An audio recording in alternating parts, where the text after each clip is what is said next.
La verdad que es un gusto, particularmente estar acá en una Cámara que ya tiene 135 años en Uruguay y con un país que representa un país con lo cual tenemos relaciones diplomáticas desde 1870. Obviamente con España tenemos un vínculo comercial, cultural, pero sobre todo un vínculo humano con España, donde tiene que ver con los afectos, con las raíces, con la construcción de una identidad compartida. Tenemos en España, según el Ministerio de Relaciones Exteriores, la segunda colectividad de uruguayos en el exterior. Cerca de 80.000 uruguayos viven hoy en España. Tenemos también cerca de 70.000 españoles como tal viviendo en Uruguay hoy, de la cual más de la mitad son gallegos. Pero además tenemos todo un proceso inmigratorio que tuvo que ver con nuestra nacionalidad, construcción del país, y nos forjaron en una cultura que mucho tiene que ver con las características españolas, mucho que ver con las características españolas y gallegos que se fueron forjando en el trabajo, en el sacrificio, en el ahorro y en la familia. Son algunos de los pilares que a lo largo de todo este tiempo, a lo largo de toda la historia, determinaron esa impronta que España pone y los españoles ponen. Obviamente, quizá, excepto en la región, por fuera de la región, con pocos países tenemos el vínculo espiritual que tenemos con España.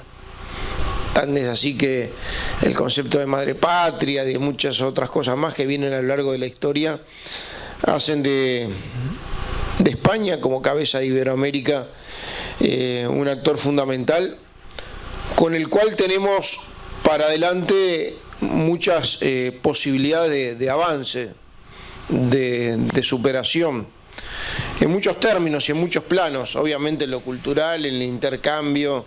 Agradecerle al subsecretario de Relaciones Exteriores que está acá, que acaba de llegar de Perú hoy de mañana y me dijo que te voy a ir a acompañar, a Nicolás Albertoni, y agradecerle al Inspector General de Trabajo, Tomás Tejero, que también nos acompaña hoy.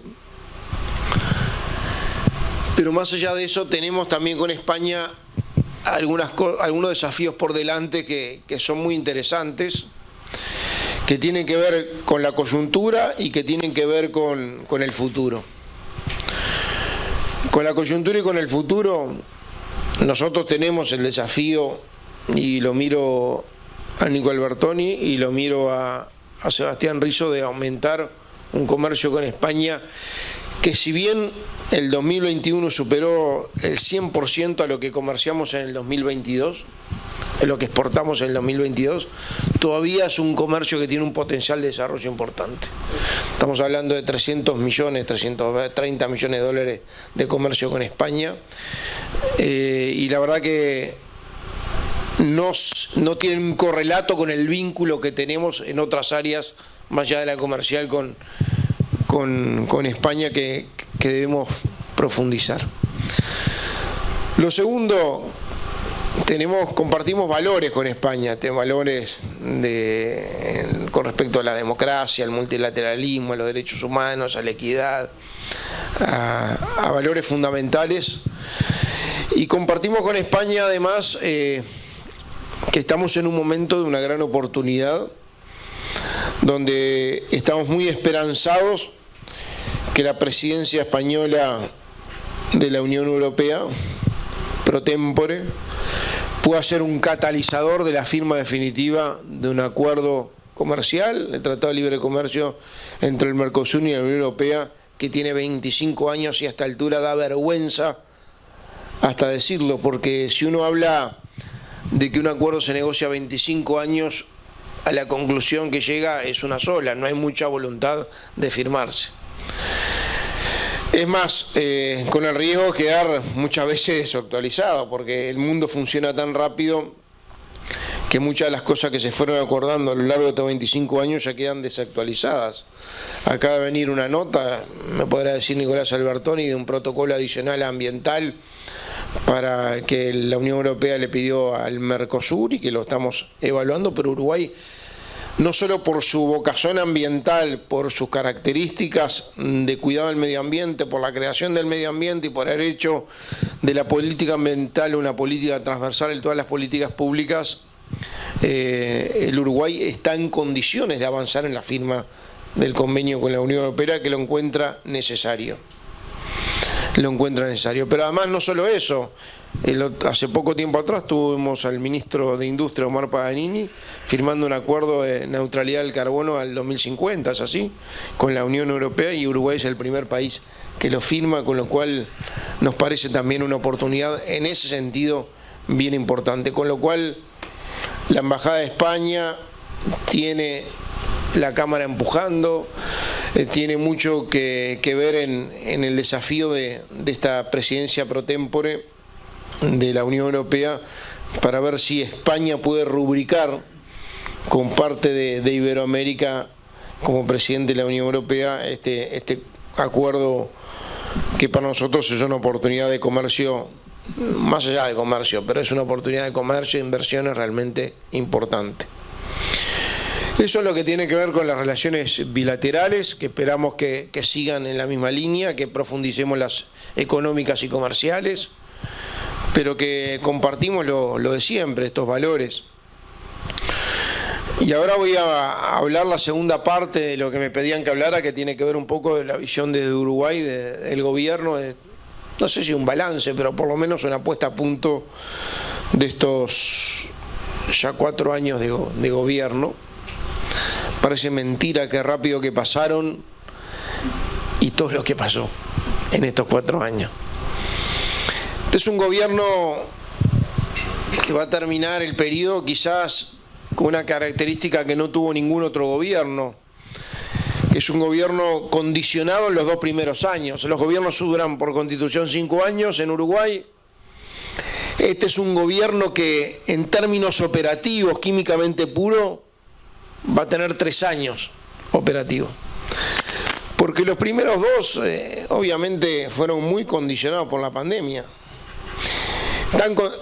Uruguay y el mundo, pero a Uruguay le tocó los 2 primeros años de gobierno, le tocó a los 11 días asumir. Y donde la prioridad era la salud de la gente, la prioridad mundial, también la nuestra, la salud de la gente, sin dejar de que se cayera la economía, pero priorizando siempre la salud de la gente. Y obviamente aquel 1 de marzo del 2020, cuando asumimos el gobierno, acompañando al presidente Lacalle Pou, encontramos un país en condiciones diferentes a las que uno puede haber imaginado después de 15 años de bonanza económica, mayoría propia por parte del Frente Amplio gobernando el Uruguay. Dicho esto, es un dato de la realidad, no estoy haciendo una valoración política, es un dato de la realidad. Es un país que recibimos con una deuda externa creciente, con un déficit fiscal histórico, un 5%, y con un desempleo de 10.5%, estamos hablando de 194.000 uruguayos sin trabajo. Esa es la realidad del 1 de marzo del 2020. Uno tenía una cantidad de proyectos, sueños. 13 días después vino el aluvión, ¿no? Vino el coronavirus, se instaló en Uruguay y hubo que, como dice la gallega de Waze, recalcular.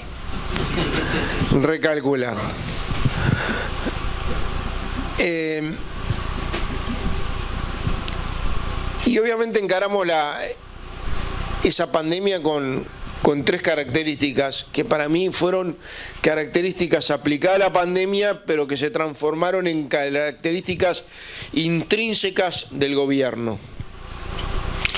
Primero, la transparencia en la información.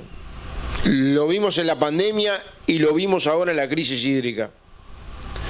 Nosotros todos los días, en la primera instancia en una conferencia de prensa del presidente y ministros, o de quien hable y ministros, dando la cara todo el día, todos los días, diciendo a la gente la verdad, lo bueno y lo malo, la verdad. de los contagiados, de los muertos, de las camas CTI, del nivel de prevalencia, anunciando las noticias de apoyo económico, de apoyo social, de apoyo en materia laboral. La verdad. La segunda, poner al individuo como centro de las políticas públicas. Para nosotros era muy importante que la gente sintiera que cada uno, de a uno, era importante y que el gobierno estaba preocupado por cada uno. Y lo tercero, que tiene que ver con la libertad, que obviamente está inserto en el ADN partidario de una concepción de gobierno, eso sí es más ideológico, pero asegurar que cualquier medida que se tomara tenía que tener la garantía de la libertad individual, cuidando la libertad del individuo. Y esas tres cosas fueron un común denominador en todas las políticas públicas que tomamos en estos 4 años. Lo hicimos primero cuando le pedimos a la gente, donde se le dio amparo y la gente cumplió y se cuidó, le pedimos que nos cuidemos y se cuidó, utilizando la libertad responsable. Después la gente se vacunó cuando hubo que vacunarse, y después la gente puso lo que tenía que poner para levantar el país. Tan es así que en Uruguay no colapsaron los CTI, no colapsaron el sistema de salud, no hubo cuarentena obligatoria. Quizá muchas de las cosas diferentes a lo que pasaron en Europa, particularmente en muchos casos noticias que veíamos de la propia España, pero también de Alemania. Nosotros no transitamos ese camino, transitamos un camino propio, con las incertidumbres del caso, pero bien decididos que este era el camino que nosotros queríamos. Y que la gente iba a comprender, comprendió y ayudó. Los CTI no colapsaron, habían agoreros de que todos los días colapsaban los CTI. No hicimos cuarentena obligatoria y la verdad que veíamos todo el tiempo mucha gente empujando un proceso de cuarentena obligatoria que yo no le encontraba sentido. Significaba mucho riesgo, significaba sin duda una seguridad, que era perder la libertad. Y no estábamos dispuestos a ello. Y después, en tiempo y en forma, se consiguieron las vacunas, se implementó un plan de vacunación que funcionó exitosamente, y hoy el Uruguay está entre las revistas médicas del mundo, entre los 10 mejores países entre los países que mejor manejó la pandemia, con un nivel de inmunidad bien interesante. Y sobre todo para la gente es un proceso pasado, si bien en términos médicos no está exterminada porque está ahí, sí terminó la emergencia, no terminó el fin de la pandemia. Pero no nos quedamos solo con esa crisis, la verdad que hemos tenido a la salida de la pandemia el tema de la guerra de Ucrania. Con la guerra de Ucrania medio paralelamente se instaló una crisis a nivel hídrico en el sector agropecuario en este verano, y después vino la crisis hídrica, de la cual ayer se levantó la emergencia hídrica. Acá tenemos el presidente OCE, que agradecemos la presencia, con el cual también mucho trabajamos, y trabajamos en la misma línea. Puedo hacer referencia un poquitito a eso, en darle transparencia a la gente en la información todos los días. No recuerdo un gobierno, yo fui 15 años legislador de la oposición, diputado y senador, no recuerdo un gobierno que en situaciones de estrés político, social, tuviera la voluntad de todos los días del presidente de la República de un reporte exacto, fidedigno, veraz sobre la situación actual para que la gente lo supiera. A ver, nosotros pasamos además esta pandemia donde obviamente subió el desempleo con respecto a lo que había. Tuvimos situaciones obviamente de dificultades, es notorio, bajó la actividad económica, pero el rebote de la pandemia, gracias al manejo de la pandemia, que no cerramos la economía, que dimos ayuda social y que aceleramos una cantidad de instrumentos, permitió que el rebote de la pandemia, la pospandemia, sobre todo en varios indicadores sociales y económicos, el 2022 fue auspicioso. Terminamos un 22 con un crecimiento del 4.9%, con una baja del déficit fiscal, con un desempleo 2 puntos por debajo de lo que agarramos el gobierno, con una baja del informalismo, con un 25% más de inversión que el 2019. Todas estas comparaciones son con respecto al 2019, que es el año con el cual químicamente puro podemos comparar. Pero además con un récord de exportaciones y con una actividad económica creciente. Todo eso sin aumentar impuestos. Y la verdad que si uno ve en el mundo las situaciones post-pandemia para reactivar el país en función de una situación catastrófica de la pandemia que acorraló en todos los niveles y en todos los sectores, en general hubo la necesidad de poner impuestos para restablecer la economía. Y en Uruguay no solo no se pusieron impuestos, sino que se bajaron impuestos. El impuesto a las retribuciones personales, las franjas más bajas de ingresos y una parte del impuesto a la seguridad social para los jubilados, para algunos jubilados, sobre todo con los menores niveles de ingreso.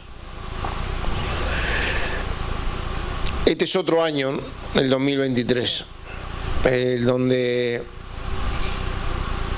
en realidad, a pesar de que el Uruguay sigue una sequía, ahora yéndose, donde tuvimos todas estas dificultades de la pandemia, la recuperación, la crisis, la sequía y todo lo demás, que empieza a impactar, va a impactar este año en el crecimiento, no vamos a crecer a los niveles del año pasado. Si la inflación por primera vez desde el 2005 va a estar dentro del rango meta, que es una cifra no menor. ¿Cuánto dio? 4,67, 4,8.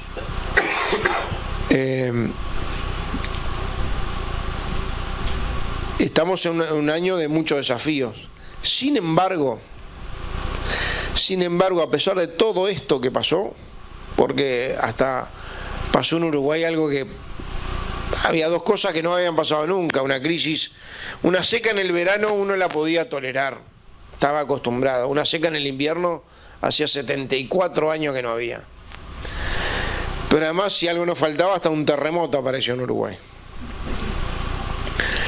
Y la verdad que a pesar de todo eso, hubo un gobierno decidido a trabajar, yo dije con transparencia, asegurando la libertad, pero además con dos condiciones que para mí son muy importantes, con determinación por hacer, con valentía y con responsabilidad.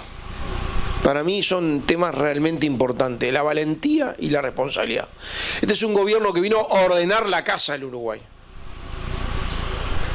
Que obviamente todo lo tiene que hacer, capaz que mucho más que en 3 que en 5 años, por las condiciones que le dije, es así, pero vino a ordenar la casa que estaba muy desordenada y empezar las reformas, muchas de esas estructurales, necesarias que había que hacer. Y empiezo por la LUC, donde en el medio de la pandemia hubo una ley de urgente consideración prevista en el programa de gobierno con el cual la gente eligió cambiar en el 2019, donde hubieron 480 y pico de artículos, donde se dio libertad financiera, se dio la gobernanza de la educación, se dio más garantías a la policía, más seguridad jurídica, se generó un mecanismo de alquileres sin garantías, mejoró el nivel de adopciones, en una cantidad de elementos, y las normas laborales que realmente son determinantes. No se habilitó las ocupaciones en los lugares de trabajo y no se permitieron a partir de la LUC los piquetes en lugares públicos que impidan la libre circulación. Respetando siempre el derecho al huelguista, el que quiera hacer huelga hace huelga, el que quiere trabajar tiene el mismo derecho que el que hace huelga a poder trabajar.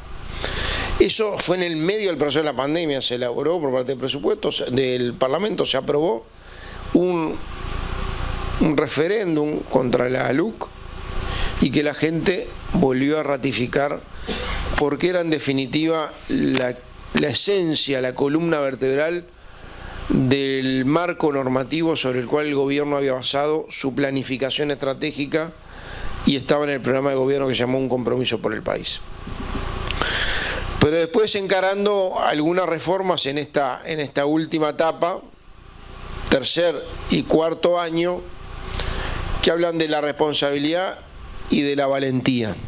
Pues yo hablé de un gobierno que nos tuvo responsabilidad y valentía de ordenar las cosas, pero además de instalar una serie de reformas, y muchos de los cuales son procesos que van a empezar pero que no van a terminar en este gobierno, pero que eran absolutamente necesarios. Voy a hablar de un plan de infraestructura histórico de 3.600 millones de dólares, ustedes lo ven por todo el país. Vamos a hablar de lo que tiene que ver con la segunda ola de transformación energética que empieza ahora pero que es para el futuro, es tomar acá, junto con el hub de innovación y tecnología. Uruguay es hoy un centro de atracción para empresas tecnológicas de primer nivel. Las podemos mencionar a varias. Las primeras del mundo se están empezando a instalar en Uruguay. Hay algunas ya instaladas y algún anuncio que en breve seguramente haga el ministro Paganini. Un hub tecnológico, como le dije, energía de segunda generación. Estoy hablando fundamentalmente de la movilidad eléctrica y estoy hablando del hidrógeno verde.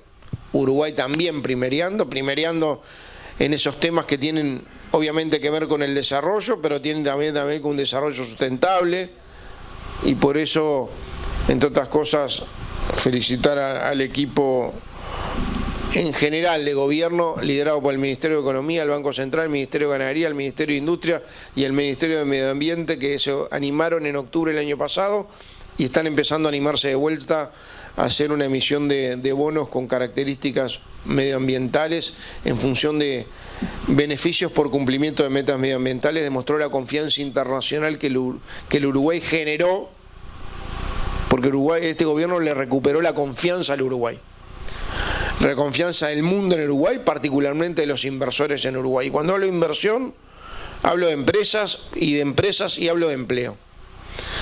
Y esa también es una tarea que el gobierno viene haciendo todos los días en forma importante, y todos los días, o por lo menos todas las semanas, estamos recibiendo inversores de todos lados del mundo que viendo Uruguay como una oportunidad no solamente ya de seguridad jurídica, de estabilidad democrática, son valores intrínsecos al país, sino además con políticas de responsabilidad fiscal, económica, laboral, con reglas de juego claras que le permiten garantías, más el coste componente ambiental, que le permite garantías a un inversor para que, bueno, en un mundo tan líquido, tan volátil, muchas veces tan inestable, dar la estabilidad necesaria que necesitan para poder hacer esas inversiones. Yo hablaba de la responsabilidad que tuvimos en algunos temas y mencionaba algunos temas vinculados con el Ministerio de Industria, Energía, hablaba de movilidad eléctrica, hablaba de hub tecnológico, hub de innovación.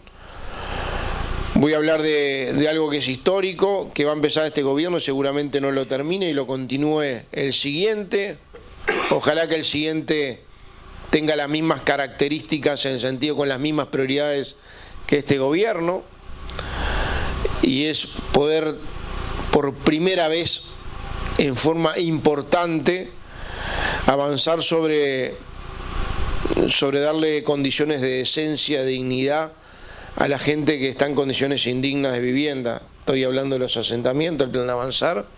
Se creó un fideicomiso de 482 millones de dólares y seguramente terminemos este gobierno con la primera etapa.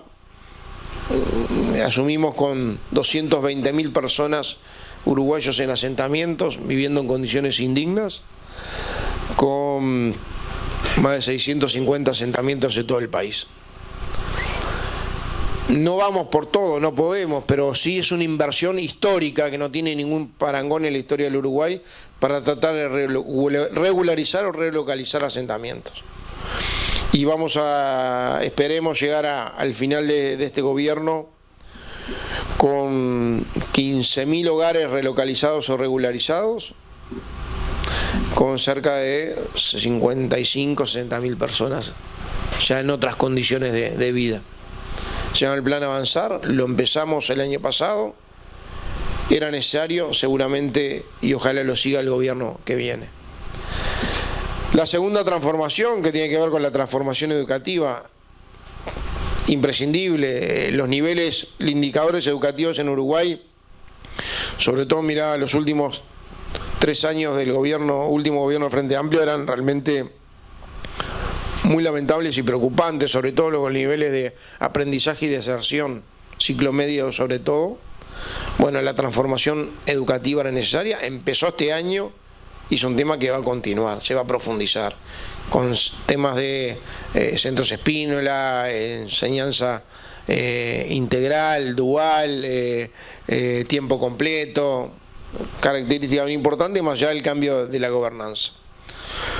Una inversión social que tampoco tiene antecedentes en los montos y en la cantidad de personas a las cuales se llega por parte del MIDES, no solamente del MIDES, pero por parte del MIDES, con características bien importantes en lo que tiene que ver con la eficiencia en la llegada. Se duplicó, se hizo una especial atención en primera infancia, 50 millones de dólares por año, van a ser 200 millones de dólares en total para un programa de primera infancia.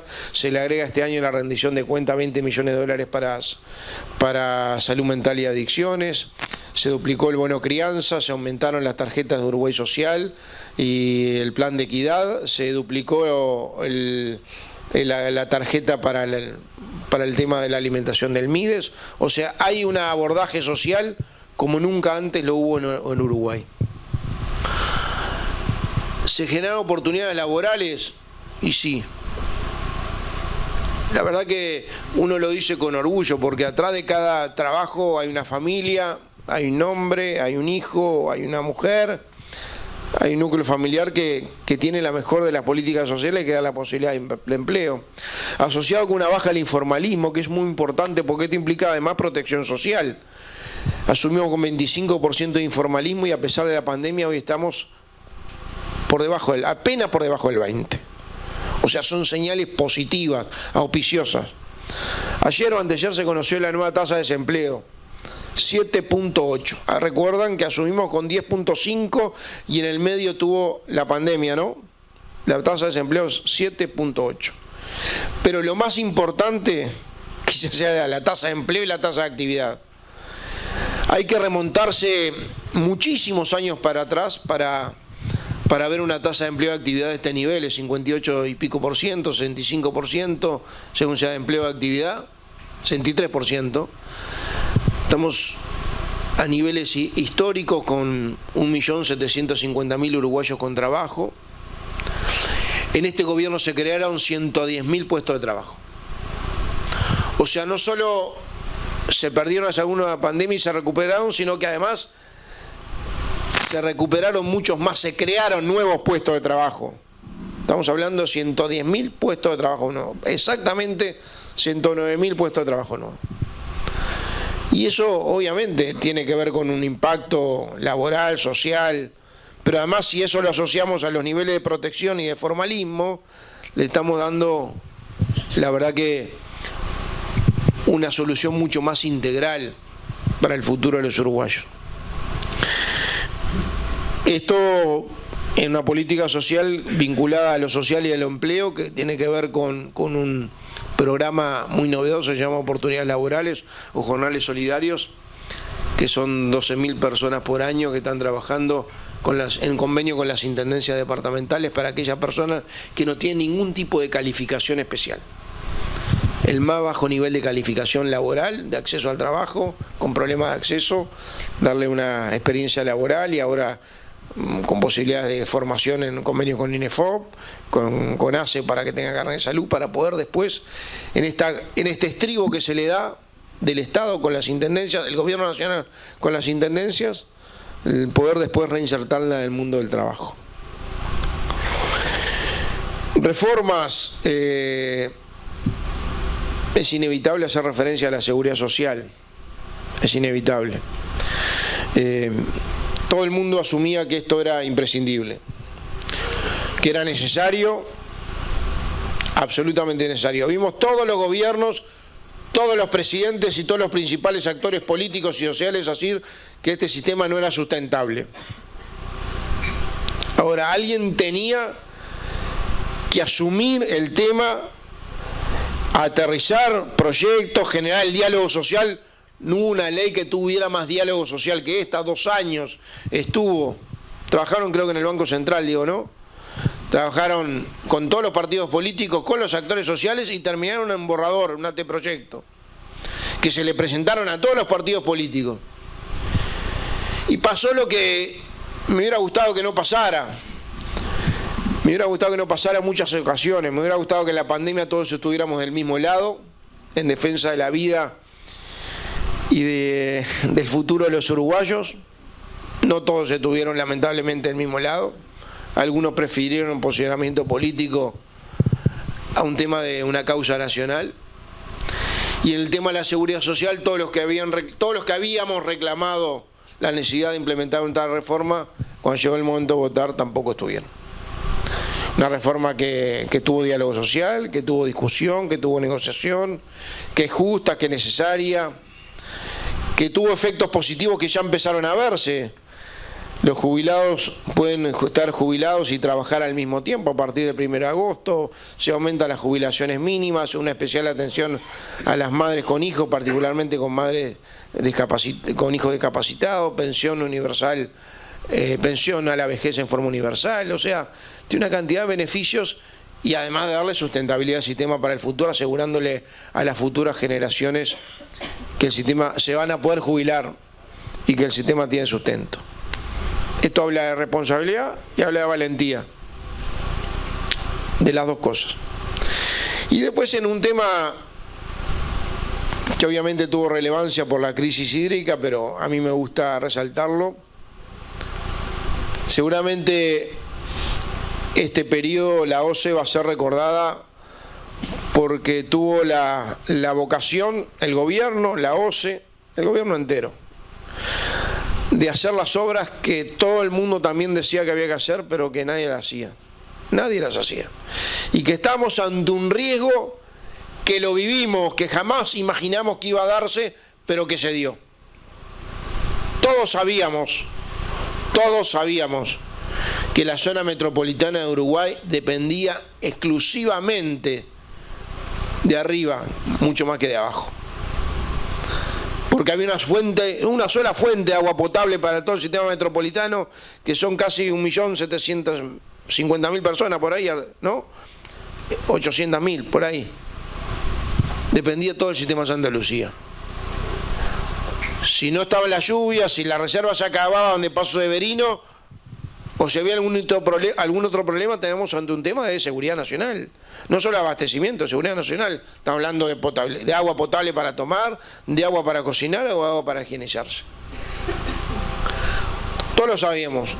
Pero recién en noviembre de este año, este gobierno, a pesar de todo lo que fue, yo iba a decir gasto, pero en realidad fue inversión porque salvamos vidas o mejoramos vidas de lo que salió la pandemia en términos sociales y económicos, pero sobre todo en este caso económico, cómo condicionó, sin haber puesto un impuesto. A pesar de eso, hicimos la mayor inversión en 150 años de la OCE, que es el proyecto Arasatí, que se adjudicó en el día de ayer por 295 millones de dólares, que implica una fuente alternativa inagotable, complementaria y segura de agua potable por siempre, por eso hablé de inagotable, al sistema metropolitano. Y yo quiero aprovechar esta instancia para agradecer a todos los que se comprometieron en esta crisis hídrica. Hubo momentos difíciles, y nosotros desde el principio empezamos de vuelta a hablarle a la gente, a ser transparente y a ser responsable. Y se fueron haciendo las obras con un nivel de compromiso y dedicación en los momentos que se podían hacer, para asegurarle lo que dijimos siempre a la gente, que si bien en algún momento hubo que, con recomendaciones internacionales y con avales internacionales, hubo que aumentar por excepción algún nivel de cloruro y de sodio en el agua que salía de los grifos o de la ducha, siempre se manejó dentro del margen de aptitud para el consumo humano. Que a veces era un poco más salada, más desagradable, sí, hubo algunos días que sí, pero siempre dentro del margen de apta para el consumo humano. Y recuerdo que garantizamos, aún en mayo, el 16 de mayo, me acuerdo, porque esa conferencia de prensa la hicimos y anunciamos la represa de Velastiquí, que eran para embalsar el agua que pasaba a Corrientes y no dejar que viniera el agua salina del Río de la Plata y tener un embalse adicional. Gracias a eso, cuando llovió, pudimos mantener el agua que venía de Santa Lucía a Aguas Corrientes para el sistema Montevideo en las 3 líneas de bombeo. Anunciamos una serie de obras más, anunciamos la distribución gratuita con niveles normas UNIT, no con la excepción a liceos, a escuelas, a hospitales, a centros de la niñez permanente en la zona metropolitana, porque OCE se encargó de eso. Sino que además dijimos, miren, nosotros estamos en condiciones, en lo que tenemos previsto, planificado, a asegurarle a la gente agua apta para el consumo humano hasta que se normalice el nivel de lluvias y de reserva. Y se trabajó con responsabilidad, con dedicación, con esfuerzo y con mucha voluntad, siendo transparente en la información todos los días, que dijimos que Presidencia iba a anunciar. Todos los días los niveles de cloro, de sodio, las reservas, cuánto iban, cuánto quedaban. Y en la medida que empezaron a venir algunas lluvias y en la medida que se hicieron acciones en tiempo récord, porque hoy, como dijimos, no solo íbamos a hacer la presa de Velastiquí, sino que además íbamos a aprovechar la cuenca de San José, que no estaba aprovechada, cuando se pudo, porque en San José hubo épocas que estuvo casi cortado. Cerramos ahí en, ¿qué digo? Paso Valdés. Bullental, ahí en Bullental. Hicimos una nueva represa para tener el mismo efecto, que no entrara el agua salada, pero además para tratar de embalsar el San José cuando tuviera un caudal necesario y suficiente. Y después una obra que fue histórica, que se hizo en 30 días, 35 días exactamente. Una obra histórica de 20 millones de dólares, y ahí hay que agradecer a OCE, a las empresas y a los trabajadores que en un tiempo récord hicieron una obra de comprar los caños, traer los caños, los unchos, más todas las bombas, más hacer los ductos, o sea, las zanjas, y a poder hacer una cañería que une la cuenca del San José, el embalse San José, con el embalse del Santa Lucía, de 13,5 kilómetros. Una obra que es histórica, hecha en tiempo récord. Ahí sí vi un compromiso social del gobierno, de las empresas constructoras y de los trabajadores que ayudaron, y esto como que lo blindaron de cualquier otro tipo de contingencia. Y este es un momento ahora con un nivel de Paso Severino que está cerca del 60%, ¿no? de su capacidad máxima, ya con Canelón Grande ya con gran parte lleno, ya con otra situación, ya con un cauce en Santa Lucía diferente. A pesar de eso, ayer se adjudica Arasatí, con lo cual sabemos que este problema no lo vamos a tener nunca más, gracias a una acción que tomó este gobierno. No solamente esto, por eso digo que es histórico en materia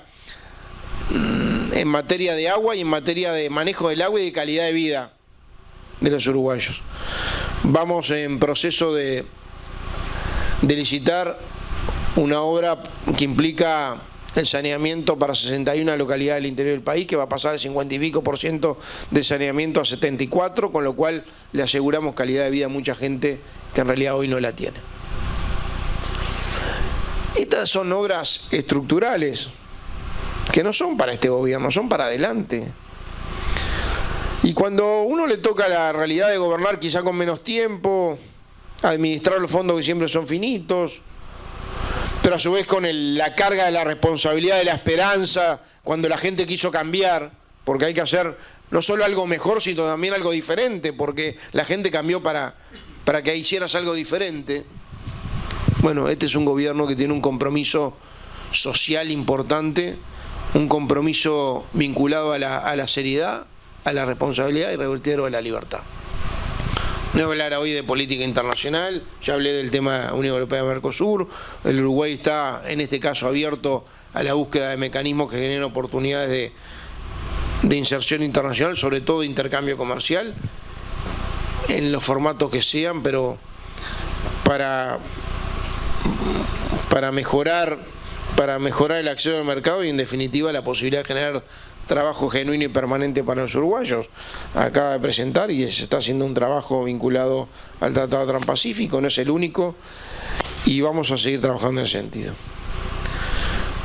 Reitero, para terminar, esta es una apuesta a punto de alguno de las obras que este gobierno encaró, a pesar de lo condicionado que estuvo al principio, a pesar de no haber subido impuestos para poder financiarla y a pesar de cumplir con algo que para mí era lo más lindo que tenía el programa de gobierno, que era un gobierno que cuida a su gente.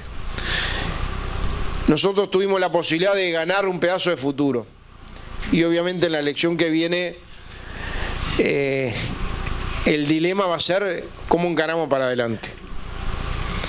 Vamos a hacer todo el esfuerzo posible para que no vuelva la incertidumbre. Y una vez más, poder asegurarle a los uruguayos la responsabilidad, la libertad y sobre todo la certeza. Muchas gracias.